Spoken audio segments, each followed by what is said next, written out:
episode. We are here with actress Kori Denise, Hey. who's here to talk to us about a really cool shows that she's in. Yes, thank you. So I have been very blessed and honored to be in Nina Child's Mama, I Burnt the Chicken. Now, longtime viewers might remember Nina as one of our hosts. She was here all throughout last year, and so we're really excited for her new play. So tell us about this play. Okay, so it's really cool. I don't want to give away any major details, but Nina wrote this awesome play. It seemed rather quickly, actually. Basically, on the surface, it's about a woman who really times million wants to watch her favorite TV show. And all the interruptions start happening. And then finally she gets a call that she just absolutely cannot ignore. And then when you go a little deeper, it's about, understanding where your priorities need to be, loving your family, giving people grace, giving yourself grace.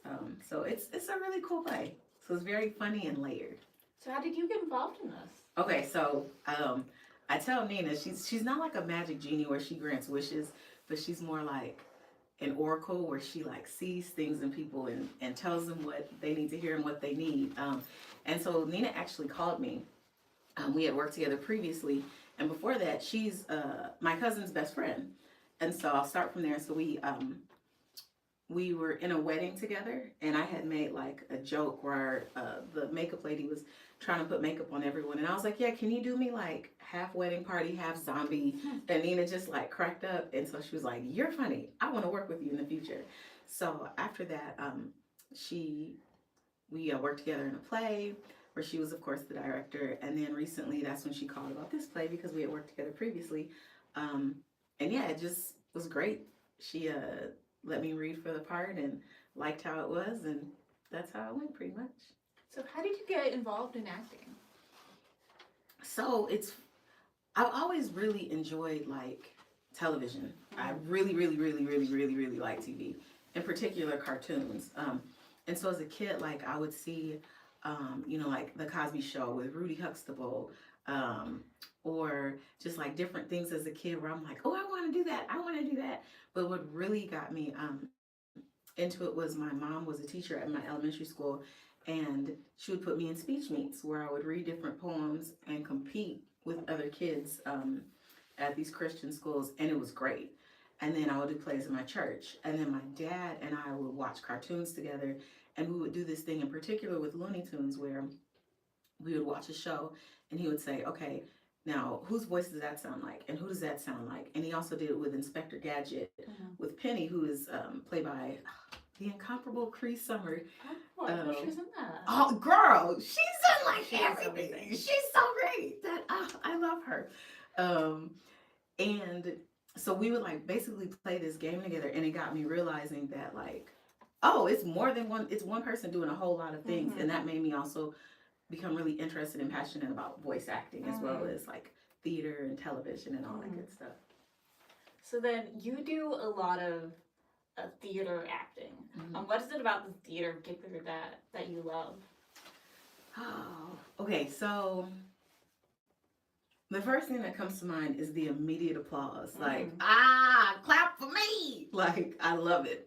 I also love to hear people laugh. I love like the silence, the collective like gasp of an audience. It's just like, it's fueling, but it's also very therapeutic. But more so than that, like I like to make people happy if I can. Like I enjoy serving. Like I'm also a waitress and a host at this restaurant called Bobo's, which is great in Long Beach. And I love taking care of people. I love seeing folks smile, and that's one of the things with theater is like you can hear someone laugh. You can hear that in that moment they're being taken care of. Hopefully they're having an escape, and I appreciate that they're allowing me to be a part of that. So in a roundabout way, that's one of the things that I love about it. And just acting in general, it's just very freeing. Like there's an escapism. You get to be other people and like come outside of yourself and just be goofy. And that's pretty great. So what other plays have you done? I know you've worked with Nina before, right? Yes. So we did the Fringe Festival with Nina. We did a play called, wait, come on, the name will come back to me. But that was basically like, TV Land. And it was kind of like a buffet, if you will, of 90s television. It was like imagining that you're clicking through TV channels and you're seeing spoofs of shows. Like we had a Love Connection spoof and a Judge Judy spoof where I got to play a Dominican judge, Judge Jackie, excuse me. And then we were actually going to do it again, and hopefully I get to be Judge Jackie. 'Cause I also love me some Jackie Harry. Mary. And so that was like a lot of fun. And then one of the plays that I did that was probably the most significant was called Riot Rebellion, which I did with the Watts Village Theater back in 2013, actually. And that was about the 1965 Watts, if you call it a riot or a rebellion. And it's telling a story in part from the lens of a man who, I'm for blanking on his name, but I believe the gentleman's name is Lynn, who's an amazing playwright. And he lived throughout the riots or rebellion, and he interviewed tons of people in the area and just giving those perspectives out. And that was really, really wonderful. So, yeah. So you've done a large variety of theater work, long plays like that, like short comedies. Also worked in children's theater, correct? Yes. So that's been like actually probably one of my favorite things. There's this company that I worked with, so the person who got me in Riot Rebellion, his name is Bruce Lemon. He's just awesome dude. And he also was like, hey, why don't you come over to, they call it the Big Orange Door. It's this company down in downtown Long Beach. Sorry, not downtown Long Beach, downtown LA. And they had, they were doing a children's play. And so I got to do one where I wish I could remember the name, and I worked with this amazing director where we were like imagining the kind of like a time travel Earth space thingy. And it was really fun, and Bruce was like the main character, and I played like this Mother Earth tree person, and he was talking to these different African masks. But what the audience didn't realize until the end, it was like about 6 different masks that he was talking to, and I was able to do the voices of the masks backstage, and then at the end come through and be like the Mother Earth tree type lady, and that was really, really cool. Like just like seeing the kids just have fun and their laughter and their little like voices, and then we did some exercise afterwards where they tried different voice techniques and things, and that was really great. So today is the premiere of your play. Yes. So tell us, what has the process been getting up to this point, getting ready for it? Okay, so it's been really cool. So one of the many things that's great about Nina, let's just say that, is that she's very resourceful. She can figure stuff out on the fly, and she's also very organized and puts all her ducks in a row. And so when we were talking about practicing, she was like, oh, we can rent this space and do that. And I was like, well, why don't we try my grandma's backyard? Because we couldn't get exactly into the theater space. So we had rehearsals in my grandmother's backyard. My Grammy was kind enough to I set some things up back there. We pushed some tables together, some chairs, and we initially were rehearsing in the backyard. And then just last Sunday, we were finally able to get into the space and move some things around, like really set up the set how we wanted to, get some pictures going, all that good stuff, and really just get it for real on its feet. Because it's one thing to practice not in the space. You can still get a lot of work done, but to be in the space was like, so this is what it's like. So that was really cool. Yeah, I think a lot of, if you don't do theater, you don't realize that they actually get to the stage very late in the process. So you've mapped out, this is where I'm going to be. Right. And then you get on the stage, you're like, that does not work. And you have to do it again. Yeah. Yeah. How large is your cast? So there are, I'm trying to think how many characters there are. Wait.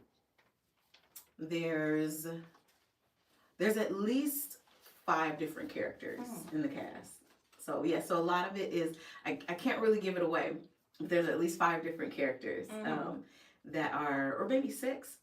I should know this number. Good gravy. But yeah, so there's about like 6 different characters in the play. So it's a pretty small play. This is like a 20-minute play, and it's part of this festival, right? Yes. So it's a 30-minute festival where the plays are, they're typically going to be 30 minutes or less. And I was looking at some of the other plays. Most of them are around like 25. The ones that I saw are typically around like 25 to 30 minutes. Some, I want to say I saw the one that might have been just about 15. So yeah, can run between, about 20 minutes, 15, 20 minutes, closer on the 20 side. And today's your premiere. Yeah. You're sold out for that. But you're going to have another showing.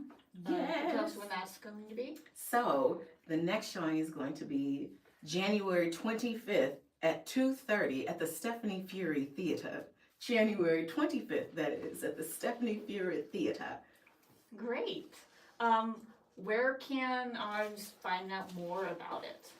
So if you go to, I know Nina Childs has a lot more information on her website. And if you, I want to say, I think it's, if you look up 30-minute plays or something like that. If you put that in the Google and then type in Mama, I Burnt the Chicken, that'll give you a lot more information on it, on that particular play. Yeah. Now, what kind of roles do you want to do in the future? Okay. So, can I go in the past real quick? So, if I could go in the past, I would have auditioned for and been on the show that my best friend, she doesn't know she's my best friend, but she's my best friend, Betty White, was on. I would have auditioned for that. That was like a dream role. But there's probably 2 things I would say I'd want to do the most. One is a cartoon where I voice most, if not all of the characters. Something that would be like where adults and kids could watch it together. Also, I, in my heart of hearts, know that I need to work on and create a children's program that I like to think of it kind of as like the Black Mr. Rogers, but not even that. Just a show that kids can look at and feel loved, in particular those that don't. Because every child needs love. And so just something where, kids can see and just feel warm and fuzzy, but also learn some things and like have a little sing-along time, something silly and goofy. But one of the things that I really, really want to do, and I have it like in my head, is be, I don't know, I don't want to say assassin, but I would definitely be like hurting some people in a movie. Like an action hero type thing, where in the trailers you wouldn't realize that like the star and the main, like, not villain, but hero, because that's literally the opposite of villain, is a mother who's walking around with her stroller and then kicking butt and taking no names. So, yeah. That'd be fun. That's the big dream, homie. That's the big dream. I want to ask, since you worked with, you've done children's theater and you want to do like more like children's TV, how do you approach like performing in front of kids? Is that different than having a child audience than an adult audience? That's a really good question. In the amount of effort that you put into it, no, there's no difference. Because, like, kids are people, They want to be entertained. They also want to see honesty and truth, just like most adults do. Even when it's fantasy, it has to come from your heart and a place of truth when you're performing. And so that's what I want to give anytime there's children. I also know, like, kids might be a little more rambunctious and louder than adults are, which is a lot of fun and great to feed off of. So in that case, sometimes you need to make sure that I'm speaking a little louder so that the kids can hear. And now that you said that, I do remember in high school, I was in a play called Coco Brown. It was this, amazing playwright. The gentleman has passed since then. And he wrote about, it was like Snow White, but set as a Black girl, Coco Brown. And he wrote the play and his daughter starred in it. And she was traveling throughout history, meeting different Black inventors and Black people of great note. And I played the Wicked Witch. And this is one of the pivotal moments when I was like, oh, I love this, is at the end of the play, Coco Brown they do the cast call and everything. And we did this in a library, and I came out and the kids booed me. And I loved it. It was like you made a bunch of 10-year-olds and 4-year-olds and 6-year-olds mad. Yes, because I did such a good job as this witch. They were like, we don't like you. You're so mean. Boo. And that was like, made children cry, but not really. It was just more of like their innocence and their willingness to see this and take it to heart and know, like this is real for them. And I want to give them all the realness that I would give to adults because they deserve it. Now, do you have any other work coming up that you want us to know about or keep an eye out for? Well, I will when I do, and I would definitely love for people to check me out. I'm on Instagram. I'm actually going to have Nina and my husband help me with that because I'm like an old lady when it comes to the Instagrams and the tickety-talks and whatnot. So figuring out how to put all that stuff out there. But yeah, Lord willing, coming to a theater near you. And I appreciate this opportunity to be able to talk to you about all that. Thank you so much for coming here and talking to us. Yeah, so, sorry, my Instagram is, I apologize, starring Kori Denise. So starring Kori Denise. Well, thank you so much, everyone, for watching. Thank you, Kori, for being here with us. Appreciate you. And please stay tuned. We have more interviews coming up. Bye. Peace out.